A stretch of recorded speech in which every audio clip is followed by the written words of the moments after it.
gawa kayo ng folder. So, kayo bahala. Staad. Ayan. So, gawa lang kayo kasi marami yang siyang files, no? Kapag nag-ano ka ng staad. Parang ganito yung makikita nyo. Staad. Ayan. Marami siyang mga ganyan. Makikita. So, gawa kayo ng folder. Huwag nyo basta i-save lang dito sa may ano nyo mismo. Sa desktop. So, gawa na kayo ng folder. And pag nakagawa na kayo, open yung staad. Ayan. So, naka-open na yung staad. So, staad Pro V8i.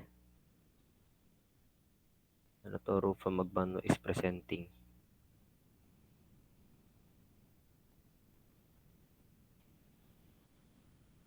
Nawala ba ako? Pwede pala yun pag napindot.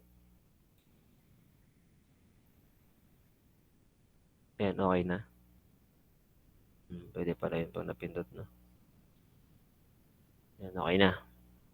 So, sige. Then, pag naka-open na ng staad, naka-open na kayo ng staad, click nyo lang tong new project. Click nyo yung new project. Tapos, click nyo lang yung space. Ayan, space. Then, eto, hanapin nyo na yung location. Hanapin nyo yung location. Yung folder mismo. Ayan, yung folder. Tapos,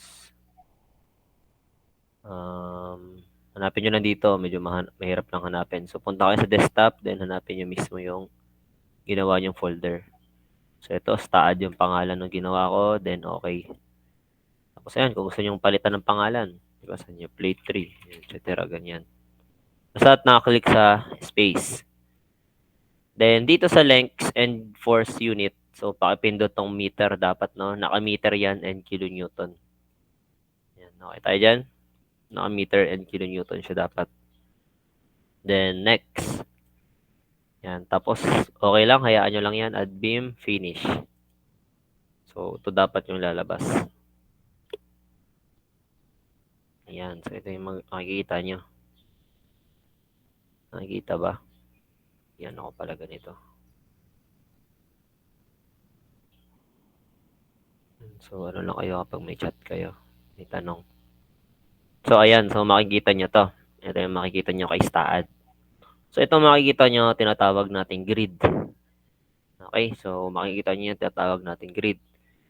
Then, naka-default siya na pag pinindot-pindot ko to, grid, yan, di ba, dire-diretso. Anong mabubuo nyo? Yan, mapapansin nyo, makakabuo kayo mismo, no? Pag NX ko yan, mawawala yung grid, tapos nakabuo ka na. Okay, ganun siya. So, kung manonood kayo sa YouTube, yan, makikita nyo, karamihan is gumagamit ng grid. Kahit ako nung nagsimula ako mag-staad, ang grid ginagamit ko. Kaya lang, parang mas matagal pa yon kasi gagawa ka pa mismo ng grid mo, tapos bago mo i-connect. So, medyo matagal yon. Medyo matagal. So, i-erase ko lang to. So, highlight nyo lang na ganyan. Tapos, pinutin nyo lang yung delete. Okay, delete lang. Delete. Then, okay. Yan. So, wala tayong pake dyan. Diba? Nawala na. Okay. So, ngayon, ang gagawin natin is, ganito ako gumawa sa staad. So, sa staad pala, tandaan nyo to, may dalawa tayong tinatawag, no? Beam and node. Si node, syempre, alam niyo yung node na yan, yung tuldok, di ba? Or corner, kunyari, ganyan. So, punta ako dito, for example, is i-model natin to. So, ito yung framing plan niya, then ito yung elevation. Okay, so sabihin ko na lang to 3 meters, kunwari.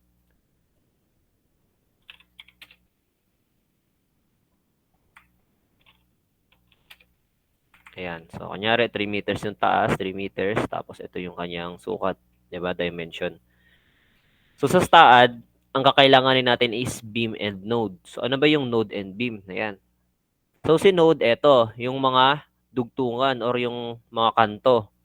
So ito, node yan. Itong part na ito, node. Yan, mga nodes yan sila, di ba? Kasi nga, connection yan ng mga beam and column.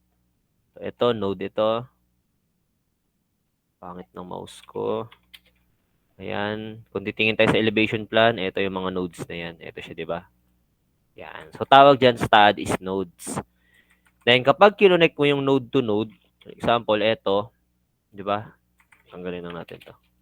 Ayan. Kunyari, itong node to node na to, i-connect ko papunta rito. Ayan. Yung nabuong member na to is tinatawag nating beam. Okay, yung tawag dyan kay stud is beam. So, kahit ito, sabihin natin, di ba this is column? Ito, column yung part na yan. Kahit i-connect natin yan, node to node, okay? Ang tawag ni stud dyan is beam pa rin. Basta node to node, ang tawag niya ay beam. Okay, so yan natandaan nyo. Kapag ito mga kantuhan yung dugtungan, tawag dyan is node. Then, ito namang pag-connect mo or yung member mo na i-connect sa dalawang node, so tawag doon is beam. Ayan. Kahit column siya mismo sa structure, ang tawag ng stud is beam. Okay? Sundan na yung tawag dyan. So, simula tayo.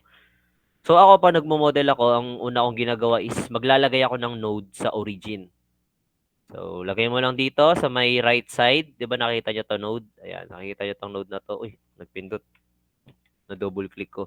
So, dapat, yan, pwede rin pala double click. Ngayon ko lang to nakita. Di ba? Ito, erase ko lang to. Ayan. Wait lang. Nag-crash. Saglit ha. Na-erase ko kasi. Sorry. Wait lang. Nag-crash. So, pag ganyan nagka-crash siya, balik nyo lang. Na-erase ko kasi. Ayan. So, kung wala, akin nag-crash lang sa akin. Sa inyo, okay pa sana yan. Ayan. So, ito. So, babalik tayo dito, di ba? Dapat ganito siya. Pag open nyo mismo, ganito yun siya. Makikita. So, click mo lang to, then type mo 0. Tapos, enter. Ayan. Automatic yan, mag-0, 0 yan. So, ibig sabihin, mayroon na tayong node dito sa origin. Di ba yung origin is 0, 0, 0. So, naka 3D tayo. 3D yan. Kaya nga, XYZ plane tayo. Y-axis pataas. X-axis yung dito sa may left-right. Then, Z-axis yung front-rear. Ayan, nakikita nyo to, yung sa may baba. Diba, XYZ. So, eto siya. Okay. So, ngayon, etong origin natin, di ba? For example, i-model na natin to. Ayan. Di ba, na-imagine nyo ba yung 3D nito? So, para siyang ganito. Ganyan.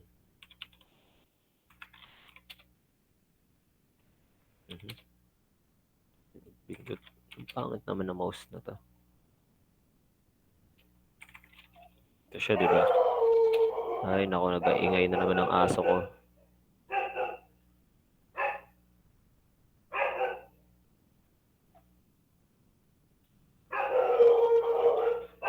Georgie! Ayan siya, para siyang ganyan, di ba? Tapos dito sa gitna, connect mo yan. Ayan, so ito yung 3D niya, tama? Para siyang ganyan. So, nakalimutan ko, may column pa dapat dito. Ito, tugtungan yan. Sana, sakit sa mata. Pati ako, sakit na sa mata. Ayan, basta ganun siya, di ba? Huwag nyo na lang pansinin masyado. Bilisan lang natin ginawa ito. Ayan, basta parang ganyan siya yung mangyayari, no? So, ako, ginagawa ko, yung dito sa pinakadulo, okay, dito sa ilalim, ito yung ating 0, 0, 0. Okay? Ito yung 0 natin. Yung node na ginawa natin, no, yung unang node natin, ito siya. Yung sa may base banda, sa may ground level. Ayan. Ito siya. So, pwede natin gawin para makabuo tayo nito, okay? Gagawin natin is, gagawa lang tayo ng isa pang node pataas, di ba? So, gagawa tayo ng isa pang node pataas, which is, ano ang taas na yan? 3 meters. So, gagawin ko, type lang natin dito sa right side. So, ang coordinate niya is 0 yung x, yung y natin is 3, tapos 0 yung z. O, ano nakita nyo? So, nasundan to, dapat ito yung nakatype sa inyo. O, di ba? Tumaas, nagkaroon tayo ng dalawang node. So, kung may mga tanong kayo, ano nyo lang, open mic lang kayo. Ayan, di ba? So, 0, 3, 0. Ito na yung nakita nyo. Nagkaroon tayo ng dalawang nodes. So, ibig sabihin, okay na yan. Okay na. So, ngayon, pwedeng na tayong maglagay ng column or dito nga sa stud, tinatawag nating beam. So, paano tayo maglalagay? So, punta lang kayo dito sa may left side, no? Upper left. Then, eto, may makikita kayo nakalagay, add beam. Ayan, no, add beams. So, may pinaka-left, no, upper right banda. Ay, upper left. Yan, add beam. Then, click nyo lang yan. Tapos, ipag-connect nyo lang yan. Pindot, pindot. No, di ba? Ayan. Nagkaroon ka na ng column. Or staad, tawag natin dyan is beam. Pero column yan ang part natin, di ba? So, ito siya. Ito. Yan, yung part na to. Ito na yun siya. Yan, nagawa na natin. Tama? Okay. So, next, ano pwede natin gawin? So, ganun lang. Kung based lang tayo dito sa node, mamanu-manuhin mo yan, di ba? So, gagawa ka na naman ng node para dito, tapos i-connect mo, node na naman, etc. So, napakadami, di ba? Napakarami. So, kung ganun gagawin mo, abutin ka ng siyam-siyam. So, ano kaya pinakamadali natin gawin? Yan. So, pinakamadaling gawin is dito. Marami tayong mga command dito, no, sa staad. So, for example, pili kayo. Anong gusto nyo gawin natin una? Ito, kunyari, gusto ko tong part na to. Ito, okay. Kunyari, itong beam na to, itong part ng beam na to. So, kung titingnan mo sa framing plan, di ba, this is, ito yon. Itong part na yan. Oops.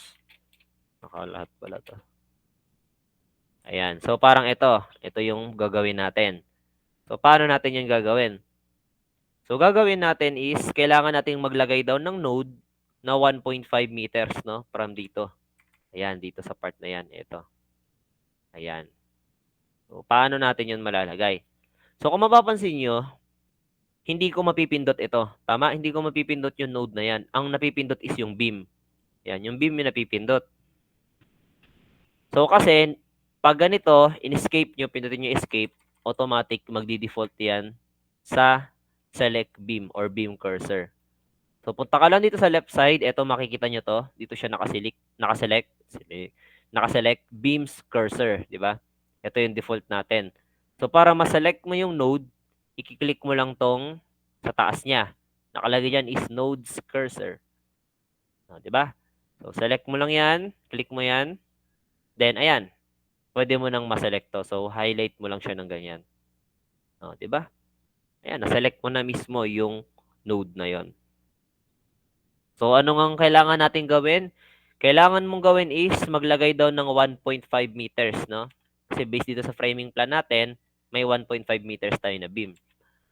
So, ang gagawin natin dyan, pagka-select mo dyan, di ba? Pinutin mo yung escape. Pag pinut mo yung escape, babalik siya dito sa beam cursor. So, para maging node cursor, punta ka lang ulit dito sa left side, tapos i-click mo tong nodes cursor.